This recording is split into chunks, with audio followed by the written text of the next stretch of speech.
Good morning and welcome to 2021 and another episode of this year's Tanda Tula Safari series.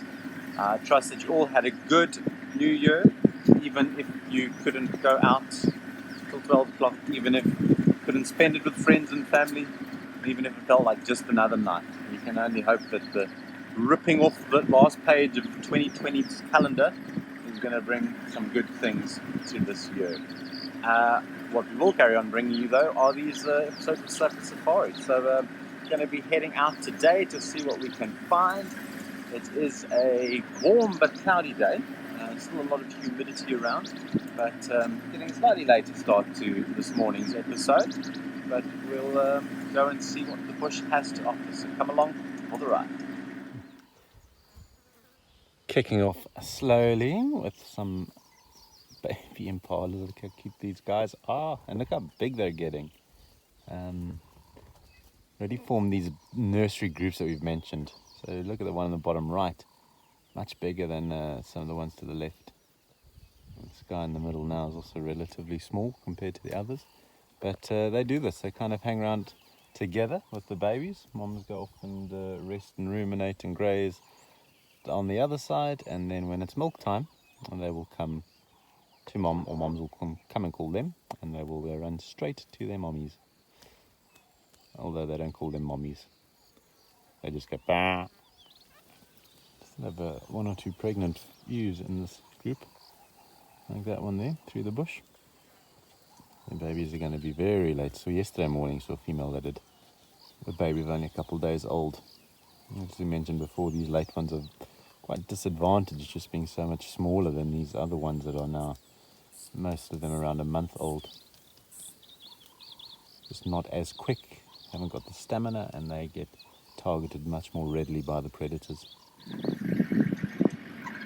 The ominous sign of vultures gathered. White-backed vultures there, they're all in the tree to the left of us as well.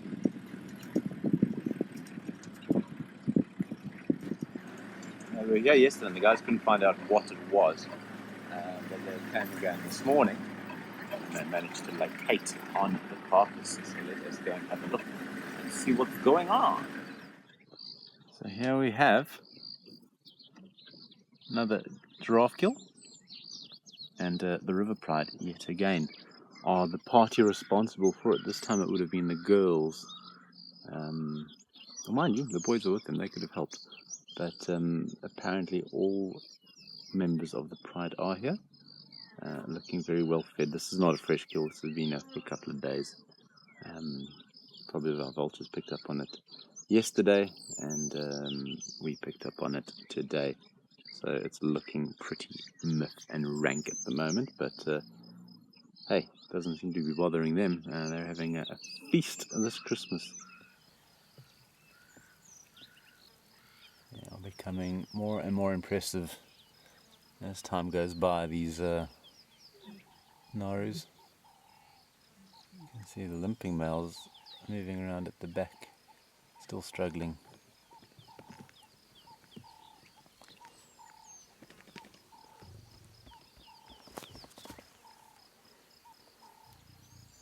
Also got a limp.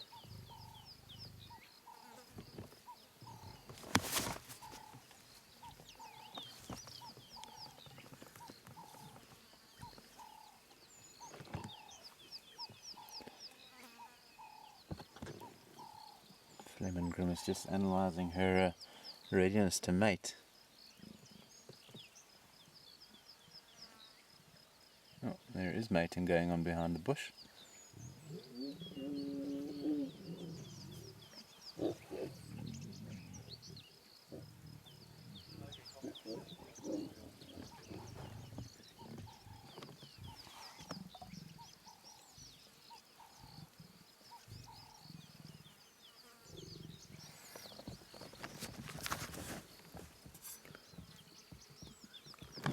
Approaching very gingerly.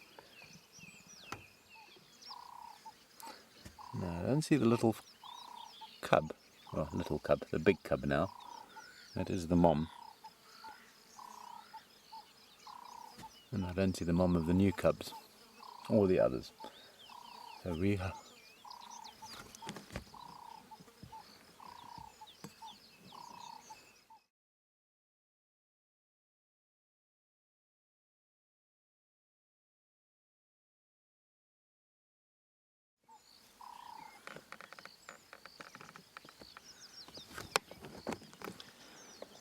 so this is the mom of the youngest, or the cub. But some news that I alluded to in the last episode, they have had more cubs. So the youngest lioness in the pride has given birth in the Mashatan, just in the southern part of Tanda Tula's property. And we haven't yet seen the cubs. We've heard them, so we know they are alive and noisy, as you expect little cubs to be when they're looking for milk. But we're still waiting to confirm if both this one and the mother that lost the entire litter of cubs in July has also given birth, because I've heard conflicting reports. Some say that both, well, original report was that the mother who lost the cubs was the one that had these new cubs, but when I saw the youngest female, she had suckle marks. So those suckle marks are a clear indication that cubs have been born. So the suckle marks would be a clear indication that cubs have been born to the youngest female, but I need to see the other female to confirm whether she's also had cubs, because her behavior suggested at first that she was the one that had them too, because she kept leaving the last kill they had to go and visit the area where the cubs were found. But time will tell.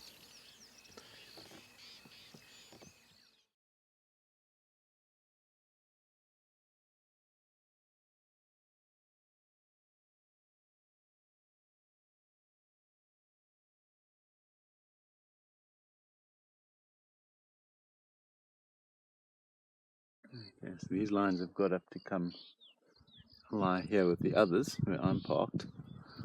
But if we pan across, then nice in the left, the cocks and the vultures are coming in. And she's not going to take too kindly to watch this.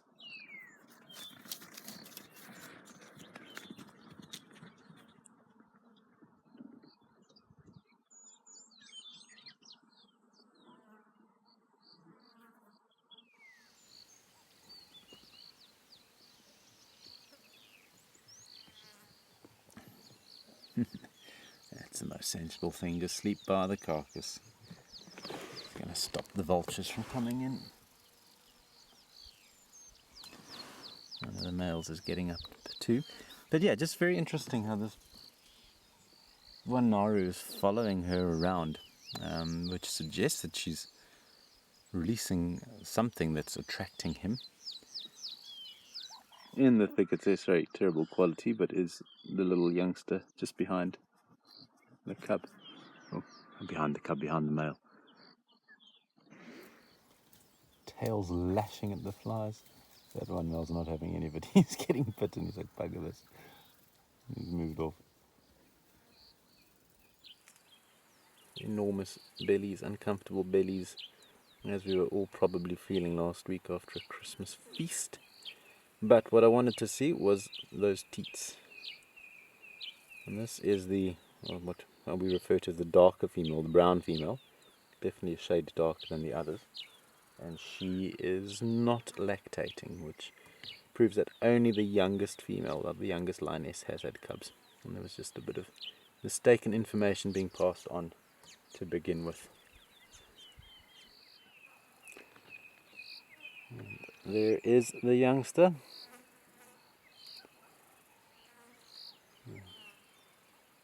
Movement in the front is the belly of a Naru male who is regretting having eaten so much.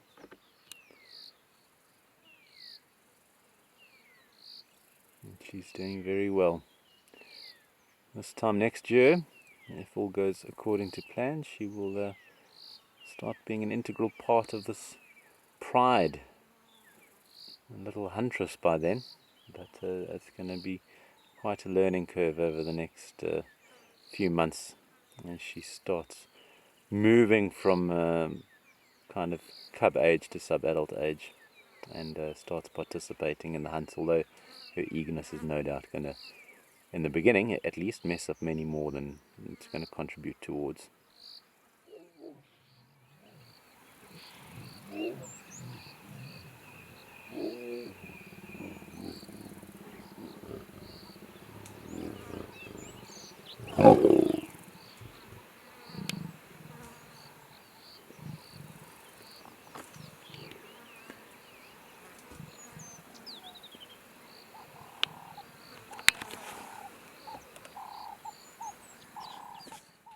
So it is still the old girl mating. 2 years now. No, I'm lying. A year and a bit. That's how long 2020 felt. A year and a bit since these males took over. And there's been constant mating with this girl, and she just refuses to fall pregnant. I don't know if it's a case of her being too old, infertile, or what the deal is, but shame. I almost feel sorry for her going through all of this every few weeks with no reward.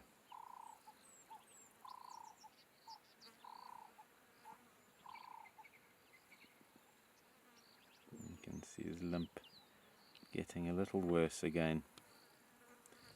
Okay, so not a great deal happening. A lot of fat, sleepy lions. So we'll leave them be. Maybe the Savi this evening come back and see what is happening. So the other guides did find Nweti, female leopard, a little bit to our west. Unfortunately, all the guides, or the two guides that are with her, both have to leave to go back to camp. It's a problem of starting your game drive at 7:30 in the morning. Everyone else is almost done just as you get going. So we're gonna anyway head into that area, see if we can get a bit of luck falling our way and find her. A lot of marula trees in the area that she's walking towards, so I'm sure she is going to ascend one of those. We might have a chance of finding her, but let's go have a look. Young roller sitting here, literally a meter and a touch from my car. They never do this. Yes, actually filming this with my macro lens is so close. And sadly that's not a joke. I was taking photos of flowers and came across this guy, so let me try. So I'm sadly not having a great deal of luck with my leopard search. But my roller friend, this is the most relaxed roller I've seen in the Timbavati. It's my phone. The roller friend is still there. Yeah, I'm just checking one more time to see if she doesn't pop up behind where I've driven. She's not posing nicely in a tree as I would have hoped. That's not a Christmas gift. Come on. So I will always be the first to admit that I'm rubbish at spotting things, especially when I haven't got a tracker and when my eyes are a bit strained and it's glary. But I thought I saw something in there. I was going to drive past, but I thought, let me just pick up my binoculars and double check.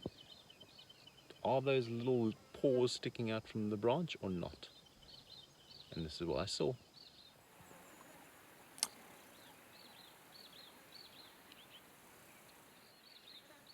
And as you can see, she is posing up a marula just as I had hoped. Let us go in for a closer look.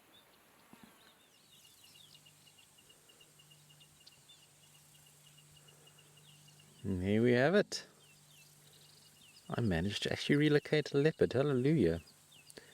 Maybe 2021 is going to give me some super special powers. So there we have it. The beautiful Nweti, meaning the moon. Daughter of Nyaleti, who's probably our most regularly featured leopard these days. But Nweti is showing up more and more often. She has periods where she can disappear, but she's actually pushing more and more into Nyaleti's territory. She was found 3 days ago. I think we tried to see her, but she went into dense thicket on the Mashatan riverbed and could see nothing. Then she was found this morning quite far west, just to the north of our concession, but she made her way back south, crossed into our area, and as I said, the guys left her moving around here, and I thought, she's a leopard that loves big marula trees, and we often find her resting up there. As a young leopard, this is a little bit more common, and the area that she's walking in is full of these gorgeous marulas. So I thought, let's just take a try. Didn't see anything on the way through, and looking now the way the road comes, I would not have seen her paw through the leaves, but I thought, let me just double check. Turned around and came back, and yeah, she is. Fast asleep though, and she was paying attention to some elephants trumpeting, but she'll keep her Sorry, I ran out of space on my phone. Thank goodness she wasn't about to make a kill there. But yes, she will sit up there and she'll look around, see what's going on, potential prey, potential danger, but it's also just a cool area. These marulas are so well leafed at the moment. They provide a very, very shady abode to spend your mornings, afternoons, and after the rain we've had, the ground is a little bit soggier, it is wetter. We've mentioned numerous times how these cats don't like getting wet, so it's actually much drier also to go lie up in a tree. But just quintessential leopard at last. So often talk about these quintessential trees and seeing leopards in them, and we don't. But summer's a great time in the Timbavati to see leopards in trees. We see them far more in trees during the summer than we do in the winter.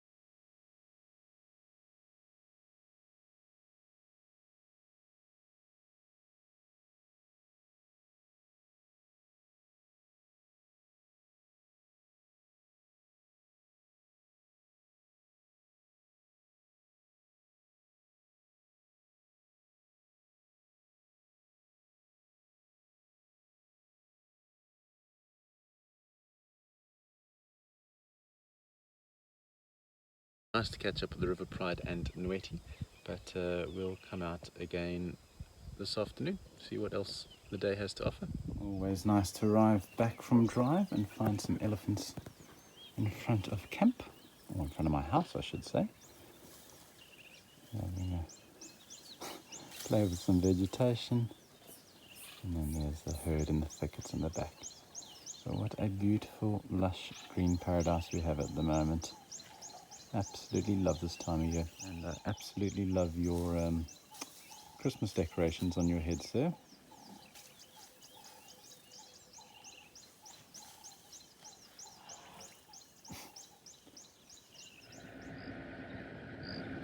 New day has dawned.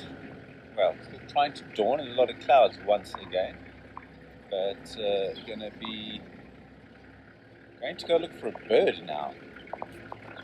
Hello, zebras. Sorry, just as I got mobile, a friend of mine called in a bird that I've not seen in the Timbavati before.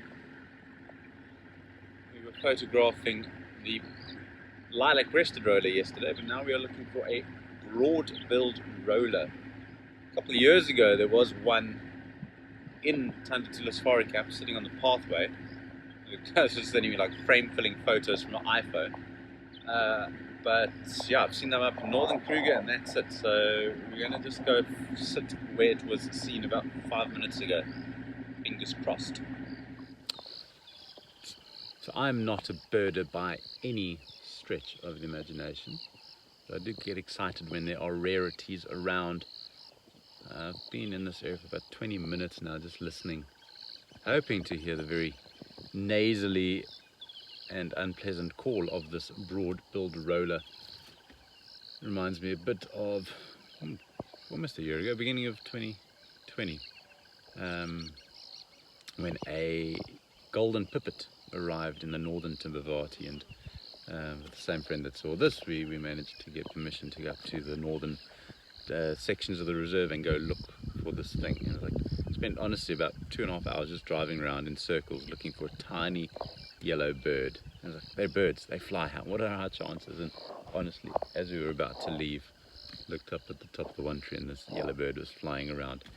That was much rarer. Those golden pipits, I think there's something like 24 recorded sightings in southern Africa. The broad-billed roller is a intra-African migrant that comes every summer, but just not very common here. Northern Kruger, much more abundant. I know they have been seen in this reserve. We find them up the mountains towards Maripskop, but just not one that I have ever laid eyes on here in the Timbavati.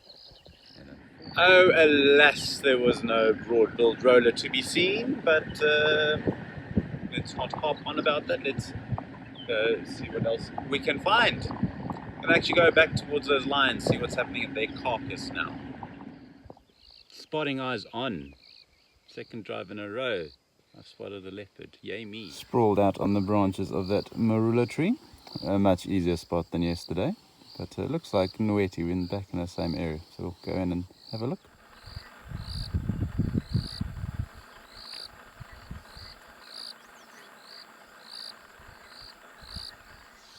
So different day, same pose. A lot of noise coming from the bushes behind her. And rattling, testiculars rattling away. But sure, she's a beaut. Just, if I thought yesterday was a good pose, today's even better. Just needs that front leg draped down. Something's got her attention, to her tail twitching there. But again, a very westward move, flies, a very westward move of Nweti's core territory, just at least where she's been hanging out lately. Although if there's one thing I've learned with these cats is that there's not necessarily too much constant about their core, territorial cores. They're constantly moving it around. But yeah, I'll put this map on now, and you can see where she was hanging around last year. Kind of from the age, or where she was born, I guess, until age of 2.5. Then she disappeared up to the north, middle of last year, and now this year, I mean, she's just on 3 years old. She's come back into this area. What may have contributed to this shift in territory is also the fact that Nieleti's territory a year ago was here, and now she's moved it more to the west-southwest because of the demise of Ntombi and Marula. So that has opened up a gap for Nieleti to fit in there.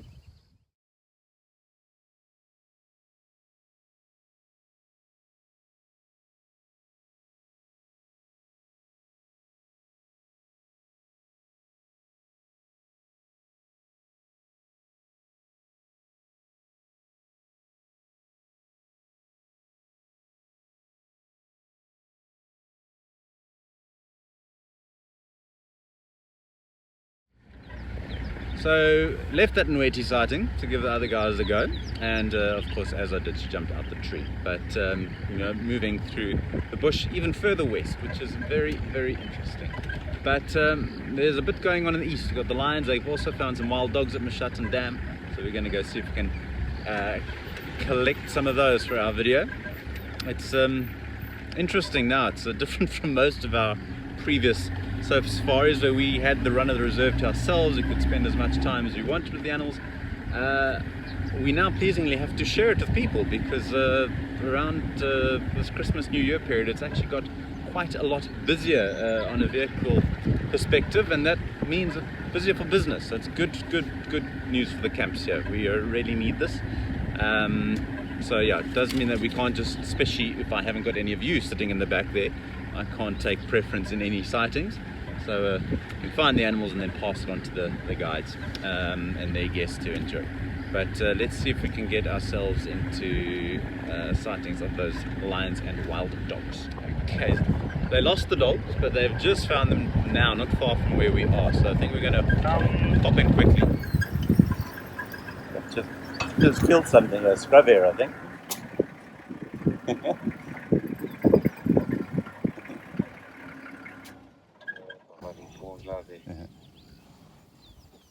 Was it een Funlo or baby Steenbok? I think it's een Funlo, maybe something else.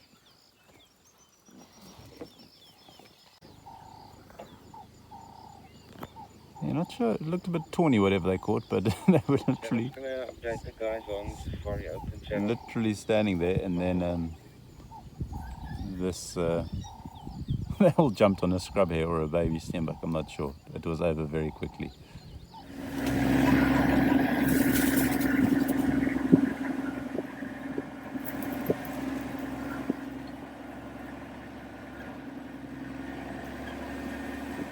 What a sight, eh?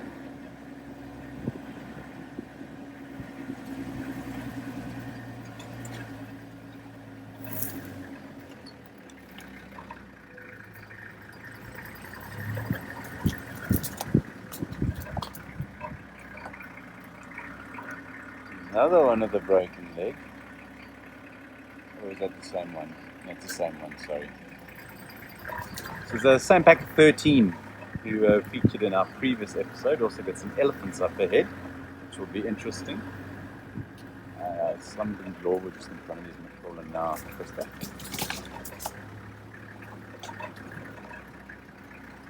Alright.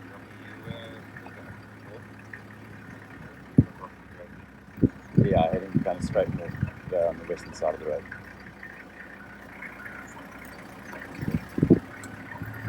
Yeah, we're just south of about like 70 meters south.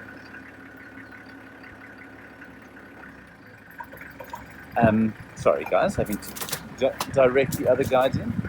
Yeah, so our regular pack that kind of just cycle through the reserve. There's 13 of them here, and they've got this kind of route. They go all the way up to the north, spend a few days there, then they come back to the south, spend a few days here, and it's constantly on the move. But it's such a treat to have them on a regular basis. Summer is always a great time to see dogs here, especially with the baby impalas around. It means that they're finding food pretty easily and don't have to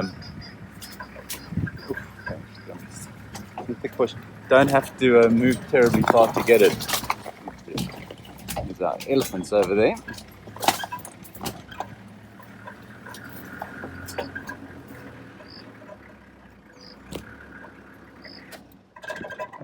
A bit of a break. These ellies are moving off at pace, running to the west. I don't think it's because of the dogs necessarily. I'm not sure what's going on. But yeah, this injured dog, obviously we didn't actually film this on the safari, so I didn't talk about it, but it has seemingly broken a foot over the last while. And this is something that you would normally think would be to the detriment of an individual's survival. But when you... Oh, copy, it looks like they're going to come right through the middle of the herd.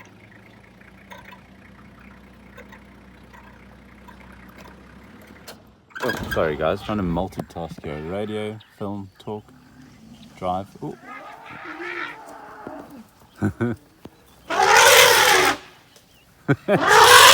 Stay out of the way of charging elephants.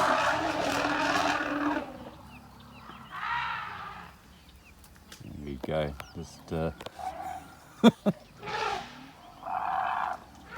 to the sound. One is there. Going off some wildebeest calves now.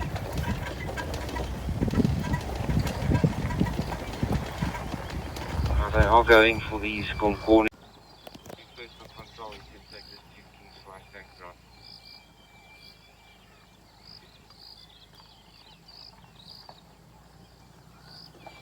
Okay, so these wildebeest calves are going to be a target, but not the adults, and the adults have seemingly promptly chased these wild dogs away.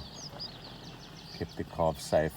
So sorry, I lost you in my multitasking there. Just saying that one with the injured foot, if this was another predator, you'd be very panicked and worried for it. But because it is a wild dog and they're such social animals with the cooperative nature that they have, this dog, even if it isn't able to hunt on its own, has the support of the entire pack. And they can ensure that it gets food, and it's probably not going to make a full recovery, but it will be able to survive with an injury that would be detrimental to most other predators. So we're on our northern boundary now. These dogs are coming straight here. It's been a short but sweet visit from them.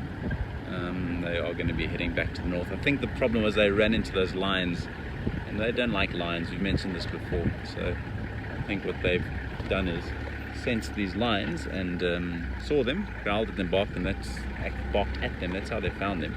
And now they're going to be moving away. They don't want to be hanging around where their arch enemies are living. I haven't looked at the video. I don't know how much editing I'm going to be able to do to that very bumpy 3-minute clip as I was following them through the bush. But that is wild dogs for you. Very exciting animals to follow. Don't do anything slowly. And conditions like this, always perfect for them.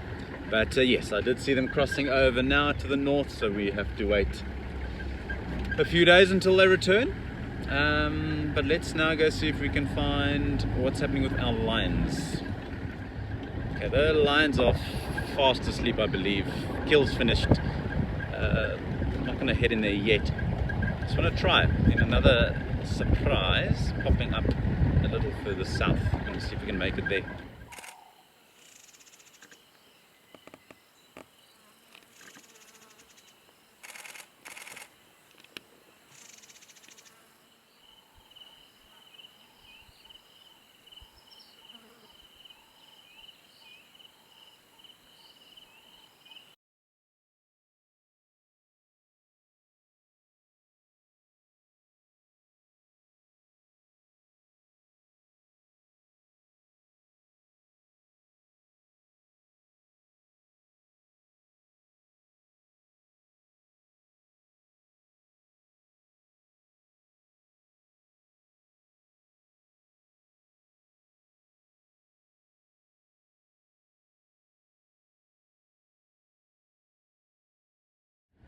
So that was actually Tumbela that Cathan were, the gentleman in the back with me. If you enjoy wildlife photography, you can follow him on Instagram at bush_maniac, and probably get to see photos of Tumbela and the cub from the sighting. He bumped into them walking away from the lion den site, so went down into the thickets, had her in the riverbed. The cub popped out briefly, but I suspect she's taking it back to a kill somewhere on the thick banks of the Mashat. And we did hang around, but couldn't hear any more vocalizations or see anything. So maybe this afternoon we'll have a little bit more joy there. But yeah, nice surprise again. The cool, cloudy weather of a much more pleasant summer's day produces the goods. Couple of newborn zebra foals. That one on the right is particularly small. Very fresh, that one. Wow, look at that. So how cute are these little guys? Brand new babies, and this is especially that very small one on the right. Only a few days old, I imagine. Though they're non-seasonal breeders, there is definitely a higher chance of them giving birth during the summer months when grass is abundant and conditions are good for mom. A little bit more difficult with predators, but actually quite interesting. This herd is gathered around an area probably less than 100 meters from where the River Pride lioness is known to have had the cubs. I don't know if she's moved yet, but she'll still be in this same area. After the giraffe kill, she walked straight here, so it's here somewhere. So it wouldn't be wise for these zebras to hang around too much, even if she's fat as anything now.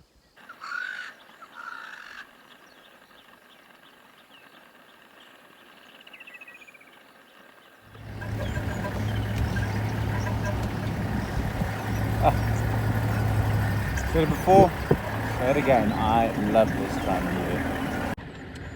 And I'm sure from this episode you can see just why. This does bring to an end our first episode of 2021. I hope you have enjoyed it, and yeah, we look forward to bringing you many more safaris over the course of the year. It's a trip of monkeys here. Yeah, I got a bit excited at first, but yes, please stay positive. We can only hope that this year is going to be better than the last, but let us keep your spirits up by giving you a taste of what is going on here at Tanda Tula Safari Camp. So folks, until next time, take care. Hope you've enjoyed this episode. It was a lot of good predator sightings over the course of my 2 drives, and yeah, we will see you again very, very soon. Until then, cheerio.